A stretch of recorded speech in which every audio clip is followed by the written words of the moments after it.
I used to think the worst time to be inside an office building was after midnight. During the day, an office belongs to everyone. People hold meetings, phones ring. Someone is always talking beside the coffee machine. The glass walls reflect the city, elevators move constantly, and the whole building feels like a machine that was designed, but at night, everything changes. After the lights go out, the hallways seem longer than they were in daylight. Corners that were hidden by people become strangely empty. You start hearing the low hum of the air conditioning, the faint vibration inside metal pipes, your own footsteps following you through the glass and steel. In 2026, on a rainy night, I was working as an ET maintenance engineer. There was nothing unusual about my job. I checked servers, repaired network failures, and worked on equipment that could not be shut down during the day. Most of the systems had to be serviced at night, so I was used to being alone in the building long after everyone else had left. That night, at 11:47, I finished my last inspection on the 12th floor. I packed my tools and headed home. Rain was sliding down the glass walls outside. The lights of the city looked stretched and blurred through it. I stepped into the elevator and pressed the button for the lobby. The building had 12 floors. I knew that for certain. I worked there every day. I knew the elevator buttons, the fire exits, the server rooms, even the small places where the motion sensors failed to catch you if you stood still. The elevator began to descend. 12, 11, 10. When the display changed to 8, the elevator stopped. It did not feel like a normal stop. It felt as if something outside the elevator had reached in and interrupted it. The lights flickered once, then the floor display went dark. When it came back, there was only one number on it, 13. My first thought was a system error. I checked the panel. The buttons were numbered 1 through 12. There was no 13th floor. I pressed the door open button. Nothing happened. Then, after a few seconds, the doors opened by themselves. On the other side was not a stairwell. It was not a maintenance corridor. It was an office hallway I had never seen before. The lighting was old and yellow. The walls were a faded green. The floor was covered in dark carpet. The air smelled of paper, dust, damp wood, and rooms that had been closed for too long. Then I heard something else. Typewriter keys. An old telephone ringing. Paper being turned over. At the end of the hallway was a full office floor. More than 20 people were sitting at desks. There were no computers, no monitors, only typewriters, paper files, folders, and black rotary telephones. They wore clothes from another era, but no one looked afraid. They looked like people working late on an ordinary weekday. One man looked up at my tool bag and my work jacket. "You are from maintenance, right? The breaker boxes are in the back." I did not answer, because in that moment I understood that these people were not actors. They honestly believed I was a maintenance worker who had arrived late. Then I saw the calendar on the wall. The 3rd of November, 1976. The date hit me so hard that I could barely breathe. At first, I wanted to run, but I could not move. I stood there looking at the date, while every reasonable part of my mind told me to get back into the elevator. A woman named Margaret Hayes noticed me. I later learned that she was the office secretary. Unlike the others, she did not immediately accept that I belonged there. Her eyes moved over my jacket, the reflective strips on it, the electronic access badge hanging from my chest, and the phone in my hand. She looked confused. Then, frightened, I stayed longer than I should have. The office did not feel abandoned. It did not feel like a museum. It felt complete, but wrong. Time had not stopped exactly. Typewriters still clicked. The phones rang once in a while. Coffee still gave off steam. But the coffee never cooled. The files never moved beyond the same day's work. The wall clock sometimes twitched forward, but the date never changed. The people repeated small parts of their routines. One man kept turning the same page over and over. A woman lifted a receiver, listened to silence, and quietly said hello again. Nobody thought it was strange. They believed there had been a power failure. They believed the electricity would return soon. They believed someone would fix it, and then they could go home. Margaret was the only person who kept watching me. There was something in her eyes that had not been completely swallowed by routine. Not understanding, not yet, but a kind of fear that had been waiting for a reason. I finally got back into the elevator. When I returned to the 12th floor, my phone showed that only 9 minutes had passed. I sat in the lobby for a long time, staring at the screen. The elevator had not trapped me. Nothing had chased me. It had let me leave so easily that, for a while, I wondered if I had imagined everything. But that was what frightened me most. I could not explain what the 13th floor wanted. Later, I began to suspect that some places do not need to stop you from leaving. They let you leave first. Then, slowly, they write you into a past that has already happened. I did not go home that night. I opened the company's old archive system and searched for the building's former name. After a few minutes, I found a newspaper scan from 1976. On the night of the 3rd of November, an unexplained blackout had struck the old office building that once stood on the same site. 23 employees who remained inside had disappeared. No one saw them leave. No bodies were found. No explanation was ever recorded. Number missing 23. I read the list of names. Margaret Hayes was there. Then I found the old building plans. The original building really had contained a 13th floor. It had been demolished years later, and the modern 12-story glass building had been built in its place. In every modern record, the 13th floor was gone, but I knew it was still there, and so were the 23 people.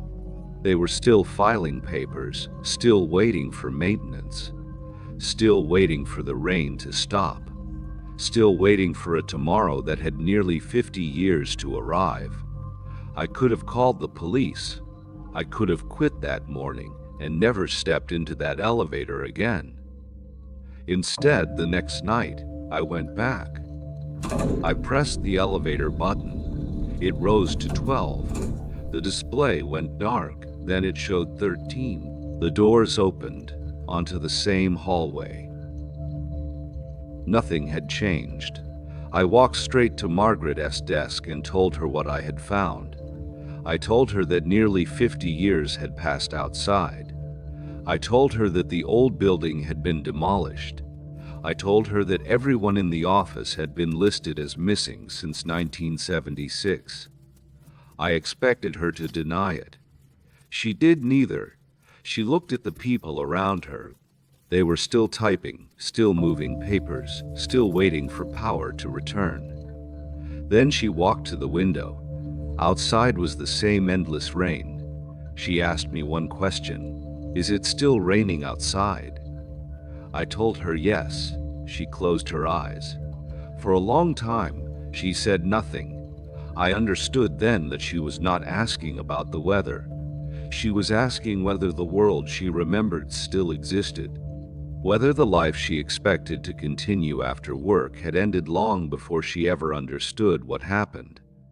When I left the 13th floor that night, I felt worse than I had after the first visit. If they had been ghosts, it would have been easier. If something had attacked me, I would have known what to fear. But they were ordinary people. They had families, plans for the next day, work they wanted to finish before going home. They had been left in the middle of a normal night, and they did not know it was the last night the rest of the world would ever remember them. After I returned to the real building, I kept searching the archives. Eventually, I found an employee photograph dated the 3rd of November, 1976. 23 people stood in front of the office entrance. I recognized Margaret immediately. I recognized several others from the floor.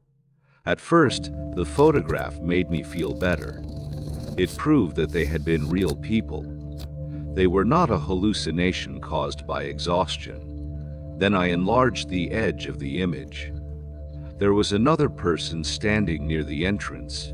He was separated from the group. He wore a modern jacket with reflective strips. He had an electronic access badge around his neck. He was holding a black smartphone. None of those things belonged in 1976. I enlarged the image again. The man was me, not someone who looked like me. Me. I checked the scan history.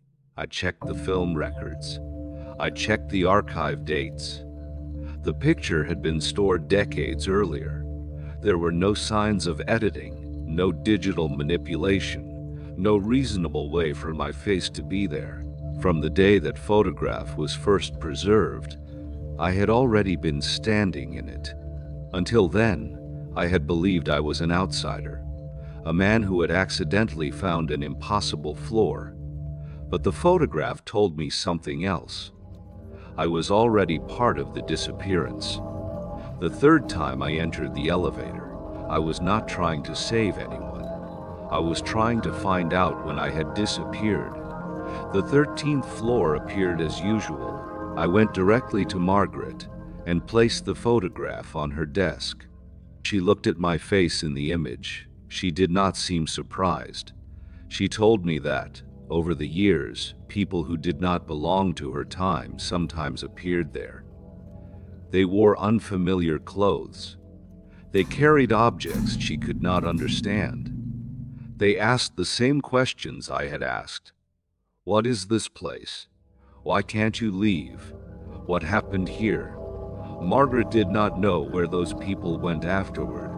She only remembered that some of them later appeared in old photographs or office records, as if they had always belonged to that room. She did not try to explain why. She did not know why.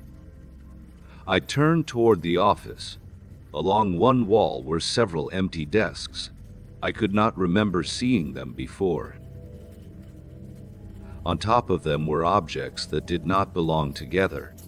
An old handheld radio, a plastic cassette player, a cracked digital camera, something like a pager, and a key card with a logo I did not recognize. I did not ask whose things they were. I was afraid I already knew.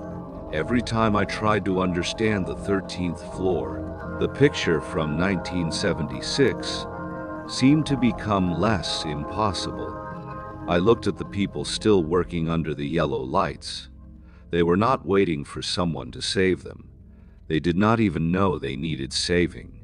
And every time I left, they would return to the same unfinished work, the same power failure, the same rain, the same belief that a repairman would arrive. The lights would come back, and they would finally go home. I wanted to tell all of them the truth, but I had seen Margaret's face after I told her. Sometimes knowing that the world has forgotten you is not kinder than being trapped inside it.